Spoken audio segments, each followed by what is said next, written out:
Welcome back to the Kind Mama Club.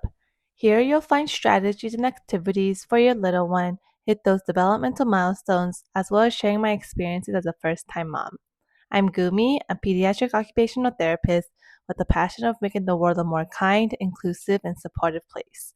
Here on this channel, you'll find practical OT strategies, mama hacks, and encouragement so you can feel confident, supported, and never alone.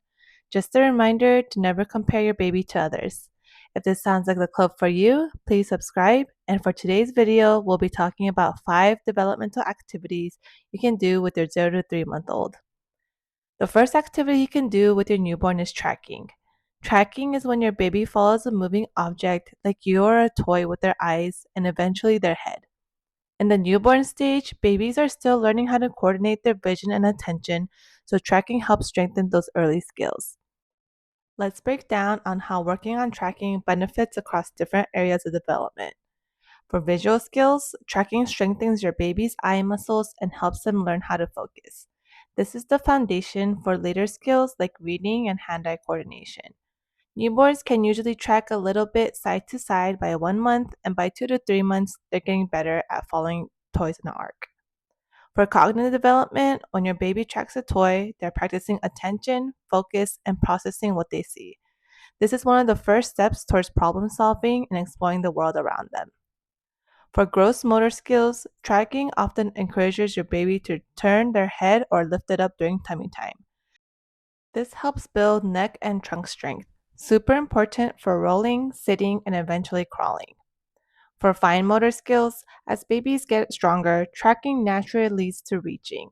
First, they'll watch the toy, then they'll try to swipe at it and eventually grab it. So, tracking lays the groundwork for early hand eye coordination. For social emotional development, if you use your face, your babies learn to recognize you and respond to your expressions.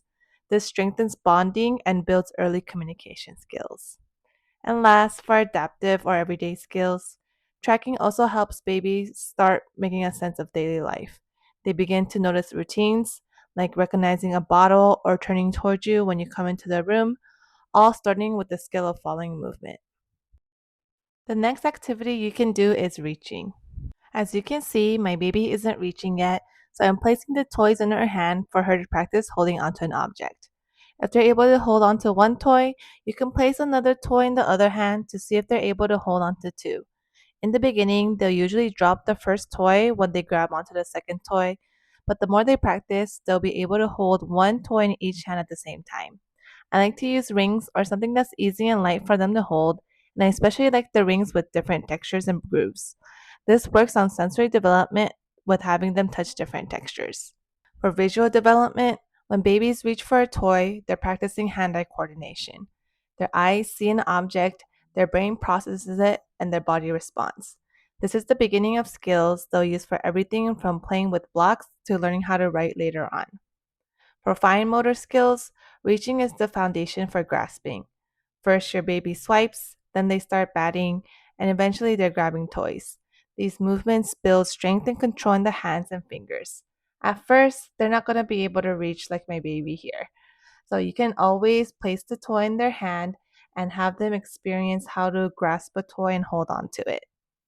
For cognitive development, every reach is a mini problem-solving moment. Your baby sees something they want, figures out how to get it, and adjusts their movements. This builds early planning and problem-solving skills. For social development, reaching is also about connection. When your baby reaches for your face, your hand, or even your smile, they're communicating with you. These small gestures are building blocks for bonding and interaction. The third activity you can do with your baby is tummy time.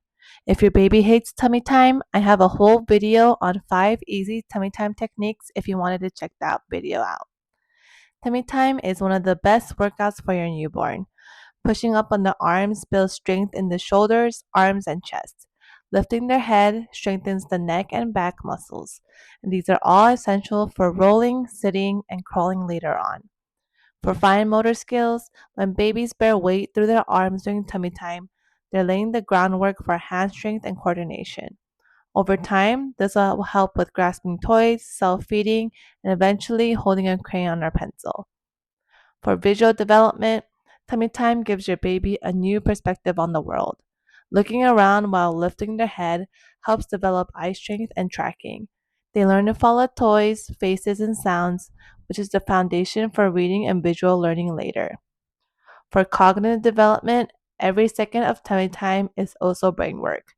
Your baby is learning problem solving, how to move their arm, shift their weight, and eventually roll over. These little experiences build early problem solving and motor planning skills. For social emotional development, tummy time is also a great time for bonding. If you get down on the floor and encourage your baby, they're practicing interaction, trust, and communication. Your face is their favorite toy, so smile, sing, or talk while they work. For adaptive or everyday skills, all of these benefits connect to daily life. Strong neck and trunk muscles help with feeding, swallowing, and later on, sitting safely in a high chair. When your newborn has a wake window, try to do a couple minutes of tummy time each day to get those muscles working. Newborns are mostly on their backs for most of the day, so we want to squeeze in tummy time as much as we can to prevent plagiocephaly or brachiocephaly, which is flattening of the head. When your newborn is crying or wanting a break from tummy time, remember to not just pick them up, but teach them how to roll over on their backs.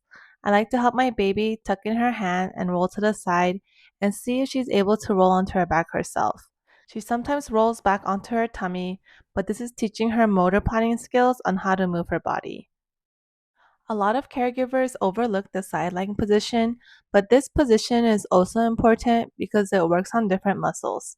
Try to have your baby track a toy, remember that vision guides their movement, and slowly help them roll over.